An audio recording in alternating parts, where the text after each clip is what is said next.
महाराष्ट्र शासनाच्या सामाजिक वनीकरण विभाग व रामभाऊ जोशी हायस्कूल करकम तालुका पंढरपूर येथील राष्ट्रीय हरित सेना अंतर्गत वसुंधरा पर्यावरण मंडळ यांच्या वतीने पर्यावरणपूरक होळीचे आयोजन करण्यात आले होते।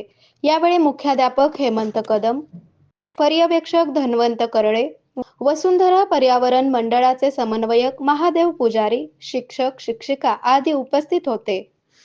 यावेळी स्काउट मास्टर महादेव पुजारी यांनी येणाऱ्या पिढीसाठी पर्यावरण रक्षण करणे अत्यंत आवश्यक असून त्यासाठी वृक्षारोपण केले पाहिजे असे सांगत पर्यावरणपूरक होळी करणे का आवश्यक आहे याचे महत्त्व विशद केले। आजच्या दिवशी अंधश्रद्धा, वाईट विचार, नकारात्मक भावना इत्यादींचे दहन करावे व पर्यावरण समतोल राखण्यासाठी प्राणी, पक्षी यांचे जतन व संवर्धन केले पाहिजे। त्यासाठी कोणते उपाय करावेत याविषयी माहिती दिली। विद्यार्थ्यांनी शाळा परिसरातील कचरा गोळा करून पर्यावरणपूरक होळी साजरी करत पर्यावरणाचे संरक्षण करण्याची शपथ घेतली।